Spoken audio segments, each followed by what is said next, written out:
Ok, já vimos as reações químicas módulo 1, agora vamos ver as reações químicas módulo 2, ok? Tá? Reações químicas módulo 2, certo?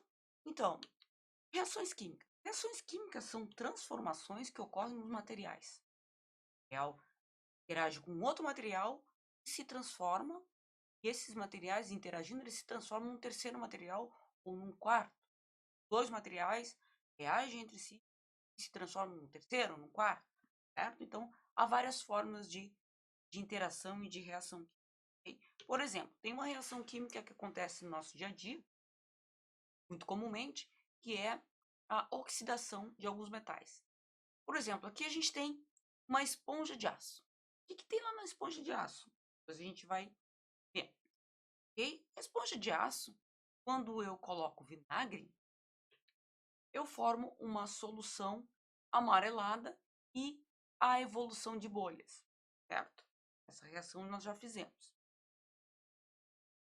E essa solução amarelada, quando eu coloco água oxigenada, eu obtenho uma solução cor vermelha.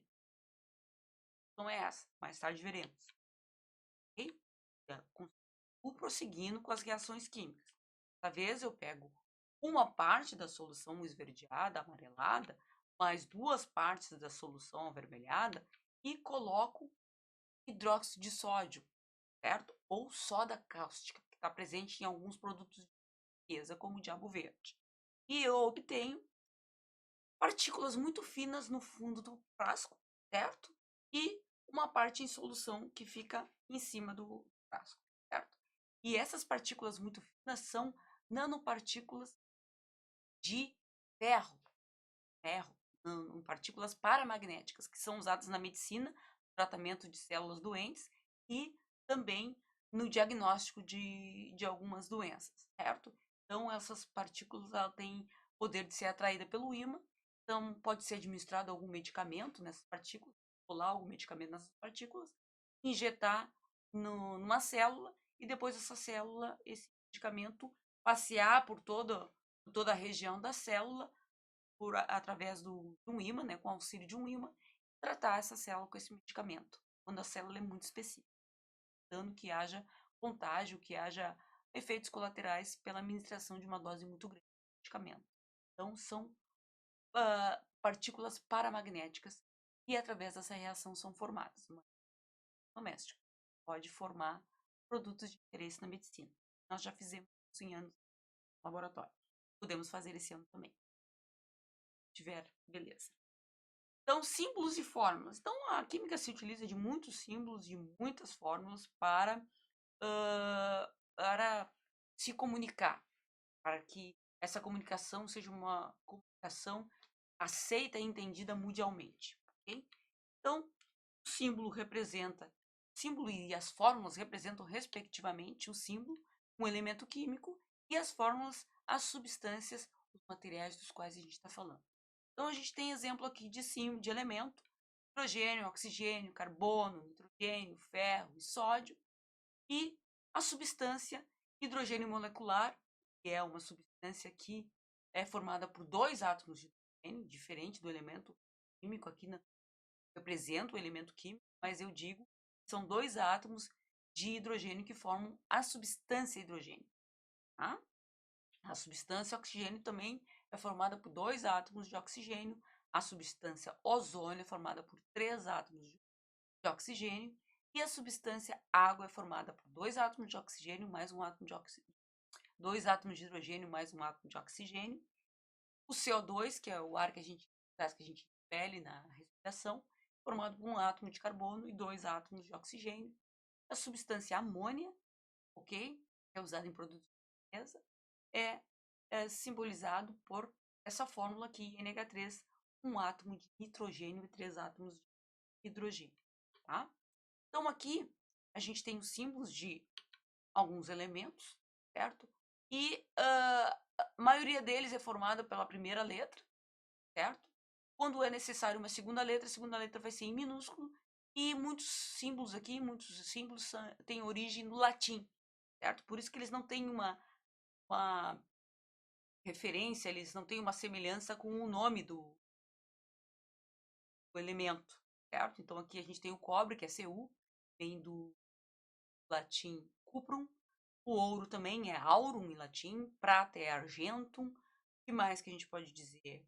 Potássio é cálium, por isso potássio não é P ou PO, é K, cálium. O sódio também é nátrium, que é o símbolo do sódio é Na, e assim por diante, tá? Não é necessário que vocês decorem nada. O que a gente vai fazer aqui é estudar, e com o tempo, quando a gente fizer bastante exercício, alguns nomes, alguns símbolos a gente vai decorar, mas isso não vai ser obrigatório, ok?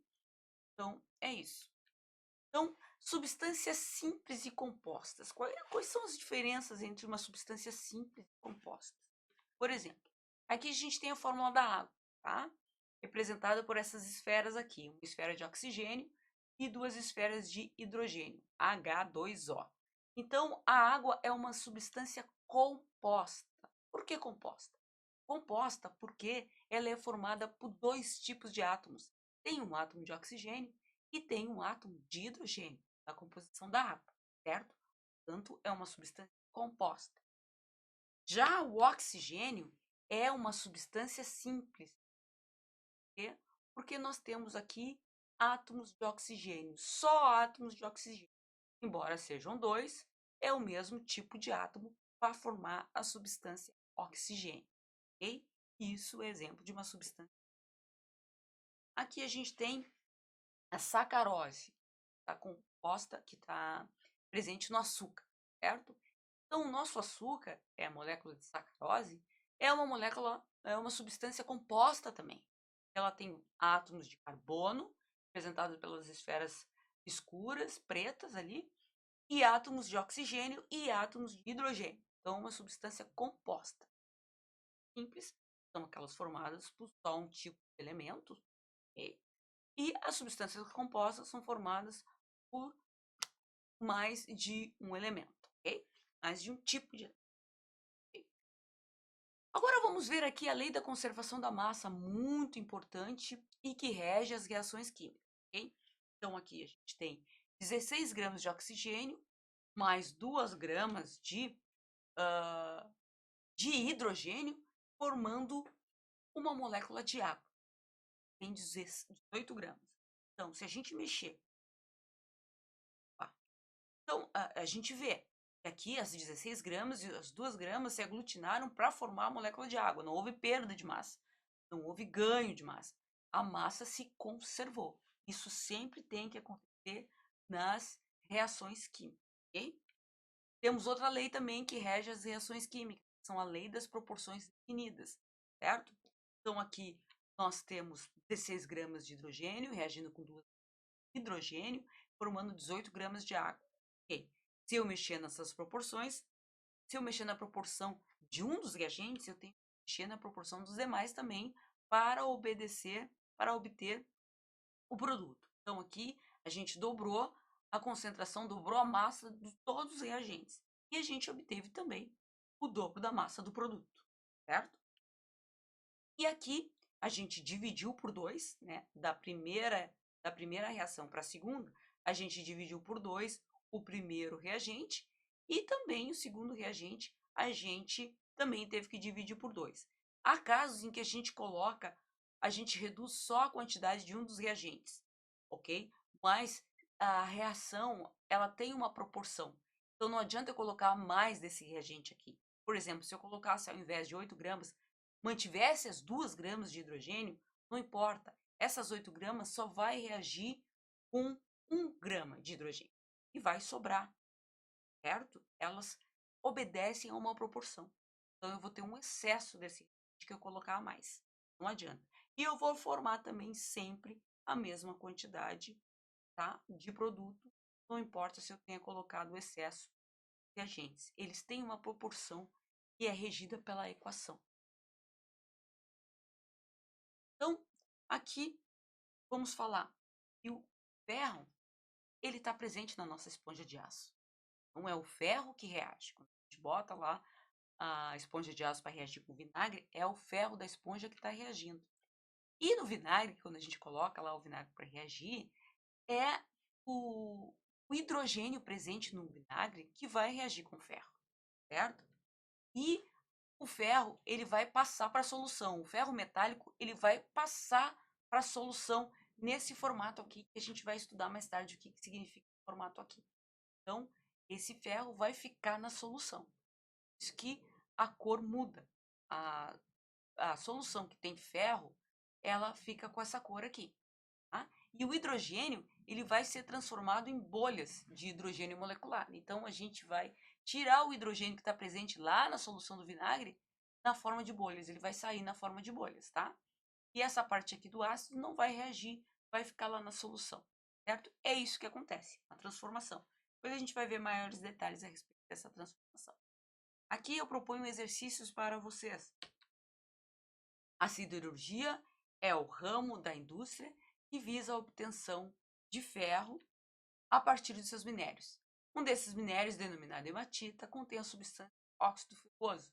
Nas indústrias siderúrgicas, além do minério, também é empregado carvão, que é constituído de substância carbono. Duas reações químicas que ocorrem nos fornos siderúrgicos podem ser representadas pelas equações químicas a seguir. Carbono mais oxigênio, dando monóxido de carbono. Óxido ferroso mais monóxido de carbono, dando ferro mais dióxido de carbono. Ok? E daí eu quero que tu explique o significado dos sinais de mais que aparecem nessas equações. Esclareça o que a seta indica nas equações. Expresse com palavras o que cada uma das equações químicas representa. E quais são os produtos dessas equações químicas. Ok? É essa a proposta para esse exercício. Temos um outro. Ok?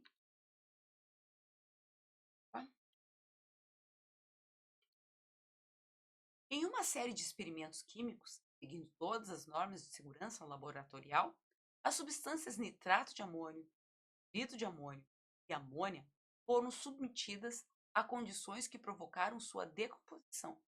Os resultados estão expressos a seguir. Nitrato de amônio se decompondo em óxido nitroso mais água, nitrito de amônia se decompondo em nitrogênio mais água e amônia se decompondo em nitrogênio mais hidrogênio.